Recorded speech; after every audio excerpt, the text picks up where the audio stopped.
Nagy szeretettel köszönt mindenkit, a Kettős Keresztetten főzünk. Sziasztok! A magyar konyha egyik nagy klasszikusát hozzuk most nektek, ez pedig a paprikás csirke, csak is a legalapabb hozzávalókkal. Tartsatok most is velünk!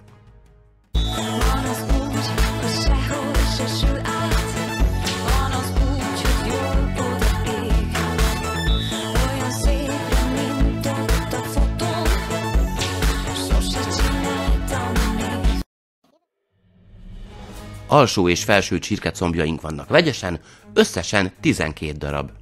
Kikészítettük már a zsírt és a többi hozzávalót, 2 paprika, 2 paradicsom, 2 jó nagy fejhagyma, a fűszerek pedig csak só és piros paprika, esetleg paprikakrém és paradicsompüré. A habaráshoz pedig liszt és tejföl. Kockázom is a hagymát.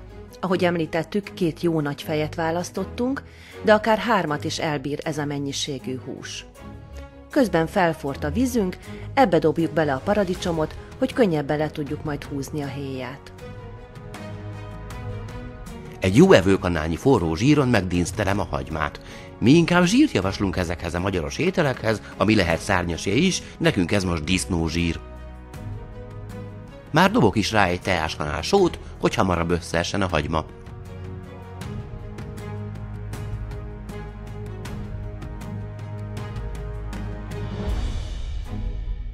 Amíg dinsztelődik a vörös hagyma, felkockázom a paprikát.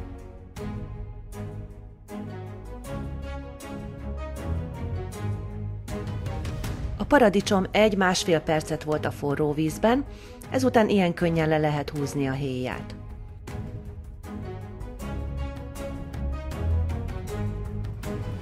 Tisztítás után ezt is daraboljuk.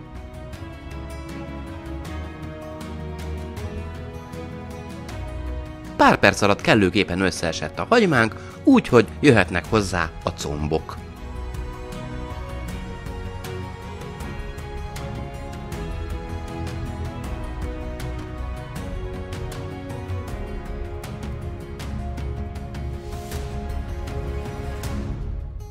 Arra számítani kell, hogy engedni fog egy kis levet a csirkecomb, várjuk meg, amíg ezt elfövi.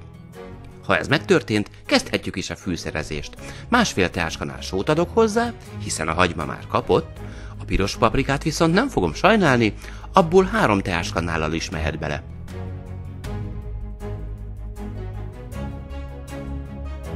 Egy alapos keverés után jöhet a paprika és a paradicsom. Télen természetesen elrakott naturlecsót is használhatunk. A paprikakrém és a paradicsom püré pedig nem kötelező, de mi mindig rakunk bele egy kicsit, jót tesz neki.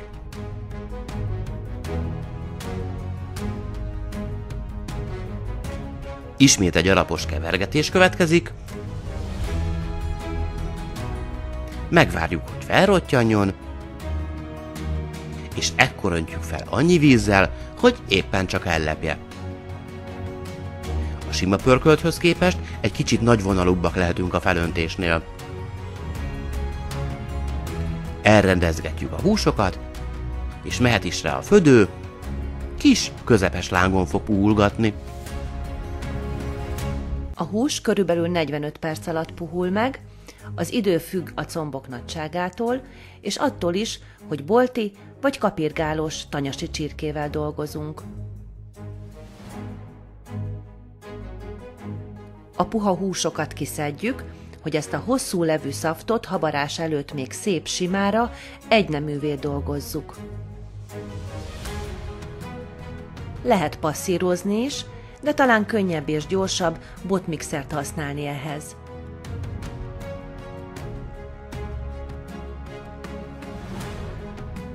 A habaráshoz egy kis pohár tejfölt használunk, amit először egy habverővel fellazítunk.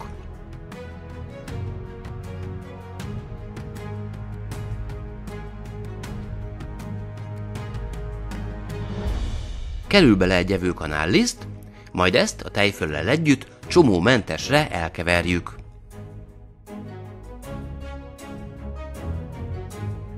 Kap egy kis löttyintésnyi vizet is, hogy könnyebb dolgunk legyen.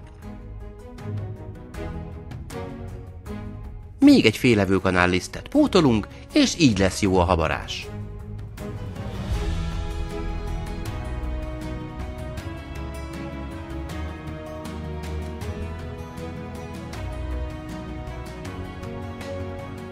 forró szaftból néhány kanállal átszedünk a hideg habarásba, így annak hőmérsékletét folyamatosan emeljük. Ez a hőkiegyenlítés megakadályozza, hogy a tejföl a hirtelen hőmérséklet különbségtől kicsapódjon. Ezután már bátran önthetjük a habarást az utolsó cseppig.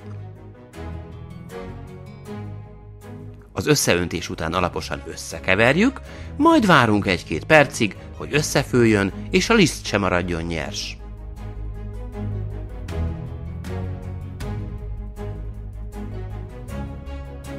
A combokat visszapakoljuk ebbe a finom, selymes szaftba.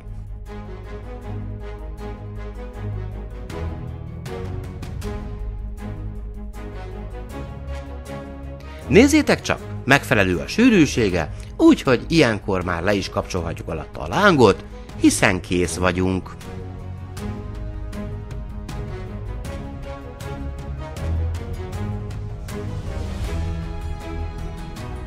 Jöhet is végre a tálalás.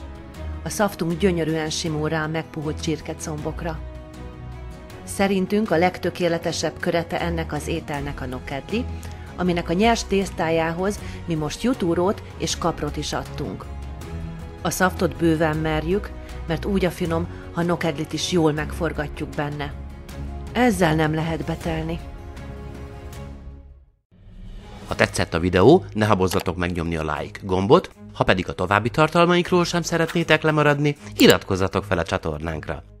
És ne felejtsétek, ketten főzni jó! Sziasztok!